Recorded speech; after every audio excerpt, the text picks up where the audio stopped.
This program is brought to you by Link TV for educational and non-commercial use only.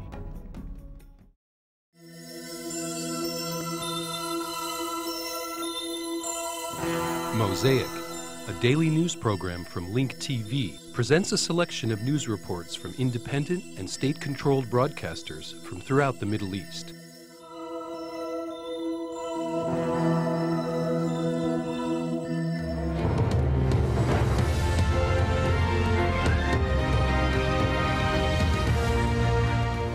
Security developments in Afghanistan and Iraq are being outlined to the US House of Representatives in the next hour. The Defence Secretary Robert Gates and Joint Chiefs of Staff Admiral Michael Mullen will be giving testimony before the Armed Services Committee. The hearing comes a day after President George Bush announced that he was withdrawing some troops from Iraq but sending more to Afghanistan. Zina Hodder has been to see how ordinary Afghans feel about the decision. No one here seems to be paying attention to the fact that their country is again on the front line in the so-called U.S. war on terror. Here in Kabul, Afghans go about their daily lives, not even bothering to stop working when we ask them what they thought about the U.S. decision to send up to 4,500 more troops over the next few months. For Baralai, no matter how many Americans are on Afghan soil, it won't make a difference. We prefer our old mujahideen. They are better than the Americans. The American troops here are not for us. They are here for themselves. A sentiment shared by many. These men wait on the side of the road, at times for hours, just to find a job. You can find them in almost every square in Kabul. Painters, construction workers, they take any job to earn a few dollars to feed their families. For them, American promises for more development and infrastructure projects are not the solution. The biggest help the US gave us is only to scare us. We almost have heart attacks when their convoys pass.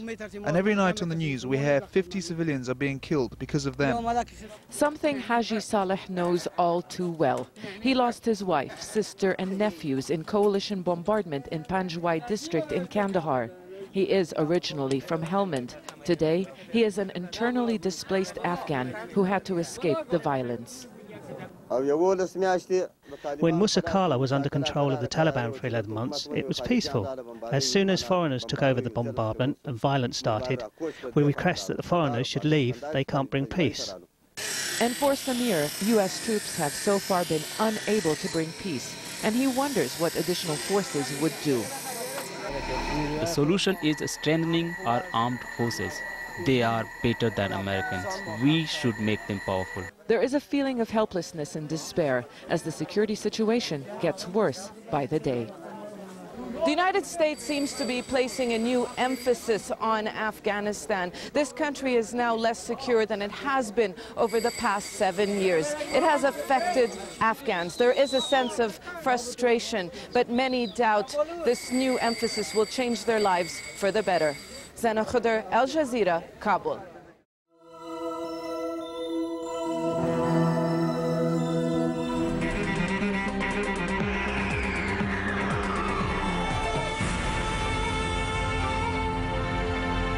أهلا بكم من جديد.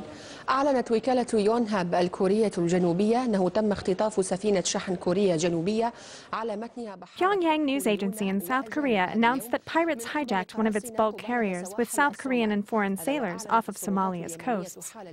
Yemeni authorities declared the highest state of emergency in the Gulf of Aden as a way to confront acts of piracy which have been on the rise recently. According to sources from the coastal police, security enforcements and patrol units were deployed in the regional water in the Gulf of Aden and Bab al-Mandab in order to protect ships and fight piracy that has been carried out by Somali pirates.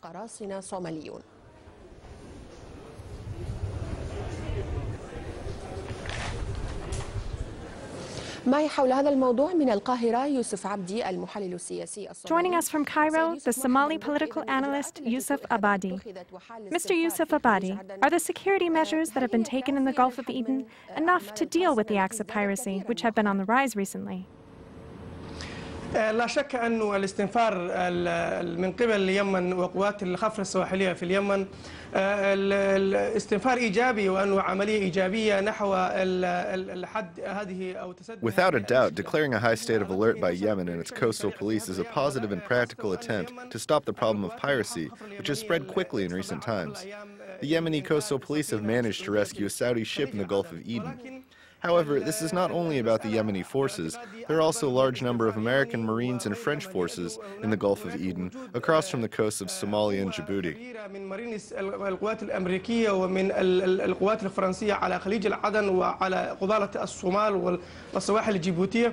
وكذلك فيه تحرك القوات أقصد بالمارينس القوات. In addition, there are Malaysian and Danish forces. These forces, however, have not been able to end the piracy. I think this has to do with the political upheaval in Somalia. In addition, the pirates who hijacked the ships demand high ransoms, which have encouraged piracy. وكذلك الكيفية التي يتعامل بها من قبل الدول التي يتم من قبل يتم بها القبض من السفن. I think that establishing a united Somali state in which all Somalis are represented will help establish security on land and at sea. This is what it is going to take to resolve this problem.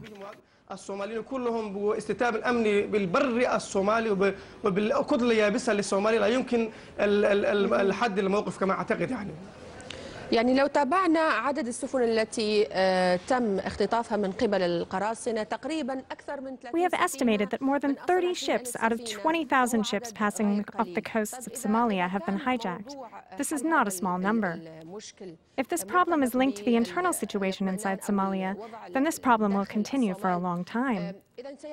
Is what is happening in Somalia linked to the presence of pirates in certain areas in Somalia? في الصومال مع باقي ما يجري في الصومال، هل من آليات أخرى؟ بالتأكيد القراصنة متركزين الآن في شرق الصومال وبالتحديد ولاية بوند. Of course, now there are pirates in eastern Somalia, in the Bund state in particular. However, there are no pirates in the north and the south, which leads one to believe that some of the businessmen and regional rulers are linked to what is going on. Some countries like France believe that it is enough to send troops to the eastern coast of Somalia. وأنا أعتقد أنه كما تفكر بعض القوى مثل فرنسا أنه إنزال قواتها. However, the problem is linked to the deteriorating political situation in Somalia due to the presence of Ethiopian forces there, which has made things worse. يرتبط إلى حد ما بالوضع السياسي الصومالي المتدهور حاليا خاصة بوجود القوات الإثيوبية التي زادت. I think if the UN Security Council takes strict positions towards the national reconciliation between the weak interim government and the resistance factions led by the Somali Coalition for Liberation, that this will help establish a united Somali state that can resolve this problem. بالأجل التحرير سوف تكون هناك وجود دولة أو حكومة واحدة وطنية تكفل بهذه المسائل إلى حد ما. We thank the Somali political analyst Yusuf Abadi, who joined us from Cairo.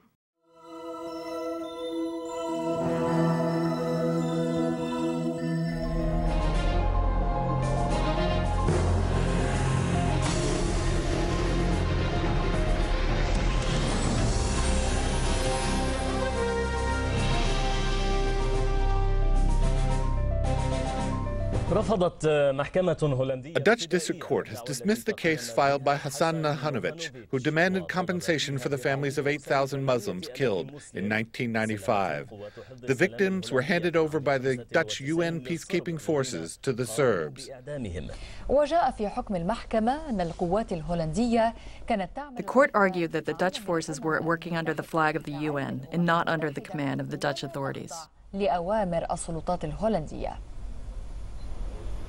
مأساة أكثر من 8,000 من مسلمي البوسنة راحوا ضحية التطهير العرقي في سربرينيكا. The tragedy of more than 8,000 Bosnian Muslims killed in Srebrenica due to ethnic cleansing has encountered a roadblock in a district court in The Hague. The case, which Hassan Nahanovic filed against the Dutch government and which has been in court for 6 years, has encountered a procedural obstacle after it was rejected by the presiding judge. بدعوى أن الحكومة الهولندية لا تتحمل أي مسؤولية في هذه القضية. The court ruled that the Dutch government is was not liable because their forces deployed in Bosnia were working under the UN flag. In the case, Nahanovic argued that in 1995, the Dutch forces, which worked as guards in a Muslim refugee camp in Srebrenica, handed nearly 8,000 Muslims over to Bosnian Serb forces, who killed them afterwards. The court ruling means that the Dutch government can't be held accountable for compensation to the families of the victims because their forces were working under UN jurisdiction. لأنها غير مسؤولة عن إصدار الأوامر للقوات التي سلمت الضحايا للصرب. During the court ruling, Nahanovic, who was working as a translator and who lost his parents in the massacre, held back tears and said he will appeal the decision. He further said that it's not the first time that he has faced betrayal. According to observers, the court ruling doesn't set a good precedent, as a group of plaintiffs called the Mothers of Srebrenica are waiting for their court's ruling in a similar case. تنتظر الحكم في قضية مماثلة. وكانت محكمة هولندية قد حكمت خلال العام الجاري. Another Dutch court ruled this year that it's not acceptable to file cases in Dutch courts against the UN forces because they have diplomatic immunity. However, the implications of the Dutch forces in the most heinous massacres after World War II continue to spark nightmares, moving the national conscience in the Netherlands. In 2002, the Dutch government resigned after the Dutch-based Institute for the War published a report blaming the government for sending troops who were not trained to work on difficult tasks, such as the struggle that dominated Bosnia and the Balkan region.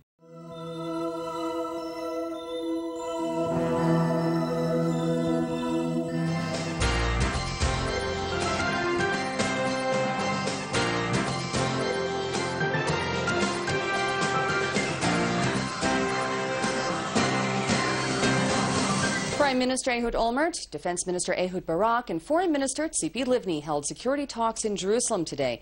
Sources say discussions focused on the nuclearization of Iran and the expected opening of its first plant at Bushehr by the end of the year. Tehran says the spent nuclear fuel from the plant will be returned to Russia so that the materials cannot be extracted and used for the production of nuclear arms. The head of the Military Political Bureau in the Defense Ministry, Major General Amos Gilad, today slammed the Fatah-led Palestinian Authority in the West Bank for failing to take the strategic decision to overthrow or oust the Hamas government in Gaza. Speaking at the Jerusalem Center for Public Affairs, Gilad said that while Hamas retains power, any agreement reached with the PA in Ramallah will remain virtual. As long as PA is not taking over Gaza, it's like discussing, negotiating with half of your body. Even human being cannot function as a half body. A Palestinian Authority must represent the Palestinians in two parts. By the way, it's not my idea. It's their idea. They pretend to present Gaza and West Bank. Why they lost Gaza? Because they were not ready. And I don't want to portray all their weaknesses, but they lost Gaza in 5 hours.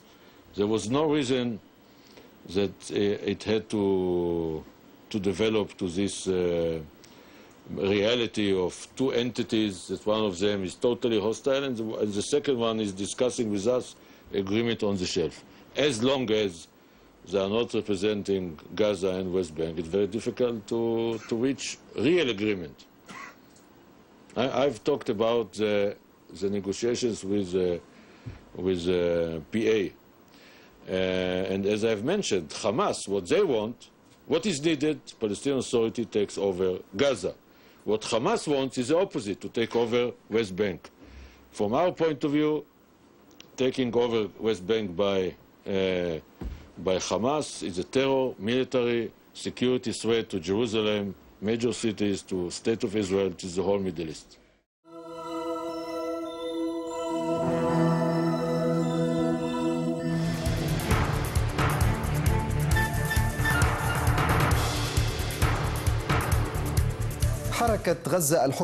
The Free Gaza boat, after successfully breaking the Israeli siege, called for another mission in the future. Dr. Sama Idris considered it as a step that raises the level of hope. A third boat will break the siege on September 22nd and sail near Gaza, representing a break of the Arab siege before a break of the Israeli one. The Arab ships do not pass through except to transport oil to Europe or America. And humanitarian aid to the Palestinians has no place on Arab ships, as a third boat advances near the Gaza beach, Arab boats turn back. Egypt controls its land siege by closing the Rafah border crossing. Ismail Haniyeh makes an appeal saying we need an active Arab role to end the siege, not Arab forces. The Free Gaza movement overcame the Arab constraints in a step that was described by Arab writer Samah Idris as an initial symbolic effort by ordinary people who are challenging a brutal enemy that is backed by America and Europe. During a joint press conference with the head of the Free Gaza movement, Paul Larudi, called for raising the level of hope and dedication to transform this action into a regular effort. المهم أن نحاول في لبنان وفي كل أنحاء العالم أن نزيد. It is important that we try, in Lebanon and in all places throughout the world, to increase the level of hope amongst us. إلى أن نحول ذلك العمل الرمزي رغم خطره وخطوره. We must try to transform this symbolic action, despite its dangers, into an institutionalized action in order to break the siege on Gaza. It must be a regular action that in the end will eat away at the siege and gradually dismantle it as a result of the international civic community's repeated violations. For his part, Larudi said that these challenging methods may be able to end the siege, reiterating what 44 dedicated people were able to achieve could not be achieved by strong governments for more than 6 decades. Palestine We entered Palestine directly without having to cross the borders of any Arab country. This means we can do this. This is my American passport, and it has the stamp of the Gaza port. I am proud of the fact that only 43 other people have this stamp on their passport. Larudi added that this kind of work does not require strong weapons, but free will and dedication.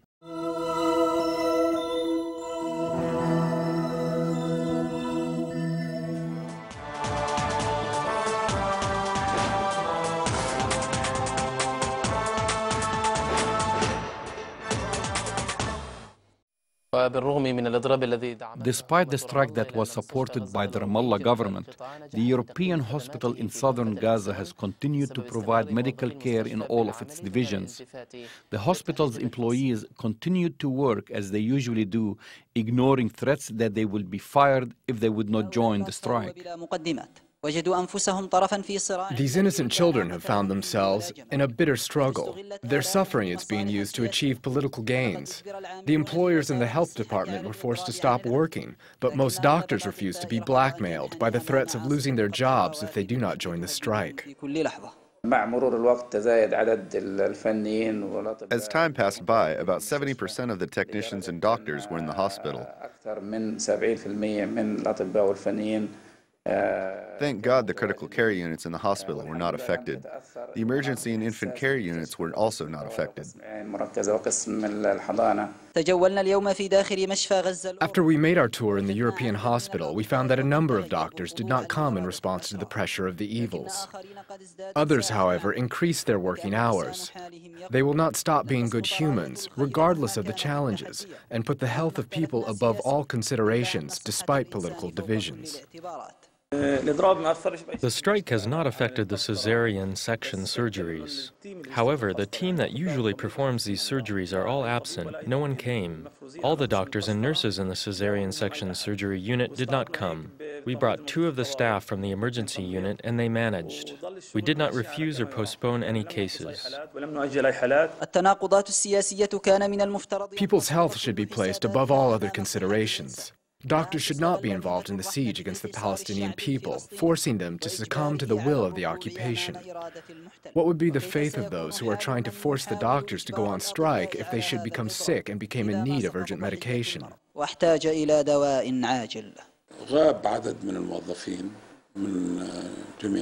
A number of employees from all units were absent, but despite the large number of absences, we managed to keep all divisions operating at a high level, just like they had in previous days.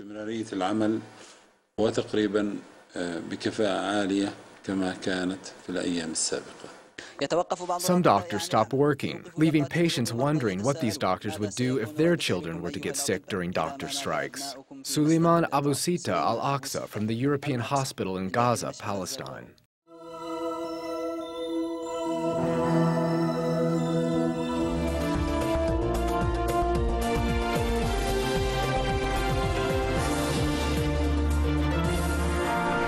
لبنان جلسات الحوار الوطني ستجد طريقها إلى الانعقاد مجددا. The national dialogue will resume in Lebanon. During a Ramadan iftar dinner that was held in honor of religious and political leaders yesterday, Michel Suleiman said that the national dialogue between different political forces in the country will resume on September 16th with the objective of reaching a solution on disputed issues between the ruling majority and the opposition. Hezbollah's weapons and reaching a common defense strategy are expected to be the most important points that will be discussed in the internal Lebanese dialogue. The 10th day of the holy month of Ramadan was the date in which the Egyptian forces entered Sinai to liberate it in 1973.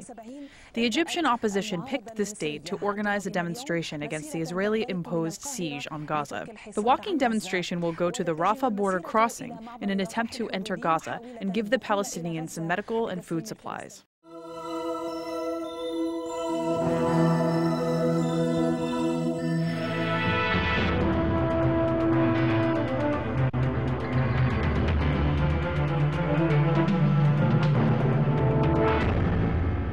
The crisis of fuel shortages is continuing to deteriorate in Iraq's central and southern provinces. Meanwhile, the residents of Babel expressed resentment over this growing problem. Every day, residents are forced to wait in long lines for hours to get their fuel. Amidst this, the residents criticized the government and accused it of failing to provide the necessary services to its citizens. We live in a country that is full of resources, especially oil. Look at us now. We've been waiting in line since 4 a.m. We don't have power services. They turn it on for 2 hours a day. We have complained to the government for nearly 5 years, and nothing ever transpires out of these complaints. On the contrary, the situation is turning from bad to worse. We've put our fate in God's hand. Iraq is floating in a sea of oil. But look at the way we're living. We don't have oil, gas, and diesel. Also, we don't have power services. I have been going back and forth to the gas station for 3 days with no luck of finding fuel. I have put my faith in God's hands. I'm a taxi cab driver, but I cannot find fuel anywhere. I have a family to support. None of the fuel stations has diesel or gas. We do not have electricity either. Please find us a solution. We left home around 5 a.m. Now it's 11 a.m. and we are still stuck halfway in the line. All this waiting just to get 4 liters of fuel, which will not get you very far. Where else can one buy fuel? There are no other places. We go from one place to another looking for fuel. Thousands of people have turned out to buy diesel. We have become a vulnerable nation.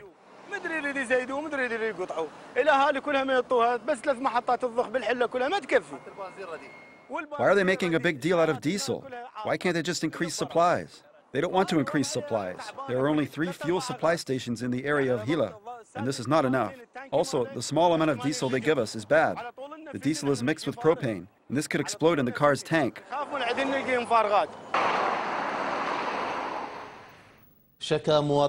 Several residents from the city of Mosul have filed grievances with the municipality of Nineveh in northern Iraq over the rising prices of food items during the holy month of Ramadan, which is not compatible with the salaries and daily earnings of consumers. The residents said that the increase in salaries often met with a price hike of food commodities. They also criticized the performance of the concerned ministries and accused them of failing to address the problem. We are amidst the holy month of Ramadan, and the food prices are very high.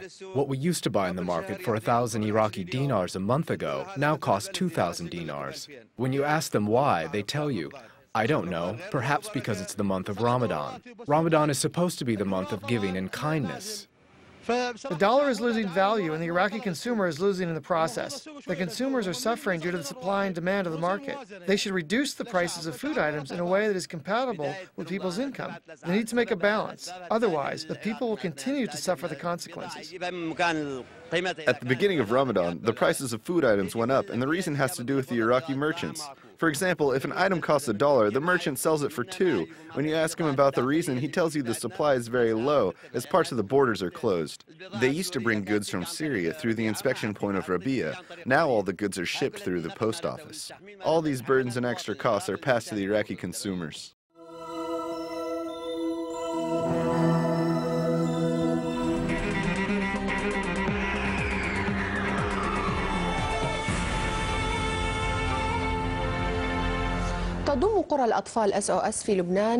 Children's villages, known as SOS, in Lebanon include 4 villages in 4 provinces. The Lebanese SOS Association started its charity work nearly 40 years ago. The association looks after orphan children and those whose families are suffering from poverty or a serious illness. The children in SOS live with a foster family similar to their biological family. Nisreen Hatoum has the details in the following report. In this home, Mama Muna lives with her 9 children under the care of SOS Children's Village in the area of Kisernaba in the Bekaa, where the children are provided with a family-based childcare model. Mama Muna looks after her 9 children until they reach age 14. It's very hard to raise a child in SOS just for his biological mother to show up suddenly and take him back. Do you give a hard time to Mama Muna? No. Do you love Mama Muna? How much do you love her? I love her very much. We wake up and eat together at Suhoor. We also eat dinner together. We stay up late at night and talk about Ramadan. She started to pray during Ramadan. In this SOS village, there are 8 homes, with each housing 9 children and a mother. The children are enrolled in regular schools, and the expenses are covered by the SOS Association.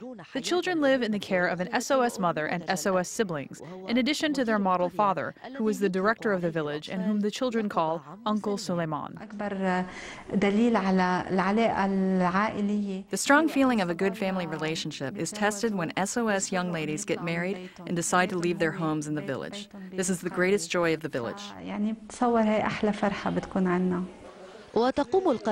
The village is built on the principles that a child's biological family is his first choice, and the village is to be used as the last resort. The village established a social center that aims to protect the children against abandonment through enhancing the capabilities of marginalized families. Such families include those headed by a widow or divorcee, such as the case of Mustafa in Herbel. The village helped me with school expenses. They have issued me a monthly salary. They bought me a cow that produces nearly 20 kilograms of milk. Thank God. We have benefited from it. We are making 150,000 Lebanese liras a month. Mustafa is still under the observation. We need to see how much progress she has made. She started to maintain independence and become self-sufficient. We must make sure she keeps her family intact. We don't want to see her children drop out from school or become displaced. Despite the hard living conditions Mustafa and her 9 children are enduring in their home, which is located in a neglected area with no job opportunities, the SOS Association has managed to find her a way to make ends meet. From the Hermel in North Bekaa, Nisreen Hatoum, Al Arabiya. Hi, I'm Wendy Hanamura. 9 years ago, a group of visionary television producers had an idea. What if you had your own network dedicated to the best news, culture, music, and feature films from around the world? That dream is Link TV. And if you're one of the dreamers who believe in this vision, guess what? You're not alone. 6 million regular viewers share your passion for Link, believing that media can make a difference in this world, that we can leave a better planet for our children. And it's you who funds this powerful network and our flagship show, Mosaic. That's right, 88% of Mosaic's budget comes from support by viewers like you. We need to raise $200,000 in the next few months to keep this program on the air through the end of 2008. With your support, I know we can do it. I'm asking you to call us right now at 1-866-485-8848 or go to linktv.org. Where will your money go? To keeping perspective, context, and 30 different sources of Middle Eastern news coming to you every day, online, on air. You can even subscribe and get the daily podcast. So won't you support this valuable resource in your life, something many of you say you couldn't live without? Thank you. Get more news about the Middle East online at linktv.org/mosaic. The Mosaic webpage offers a complete archive of Mosaic programs, program transcripts, the Mosaic video podcast, and the Mosaic Intelligence Report, a weekly analysis of the hottest stories from the Middle East. The views expressed on Mosaic are those of the participating broadcasters, not Link TV or its sponsors. The production of Mosaic is made possible with the support of viewers like you. Thank you.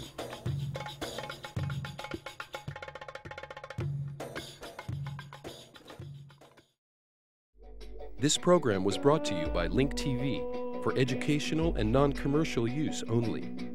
Link TV is the only U.S. television network devoted to global and national news, with uncompromising documentaries and diverse cultural programs. Programs which connect you to the world.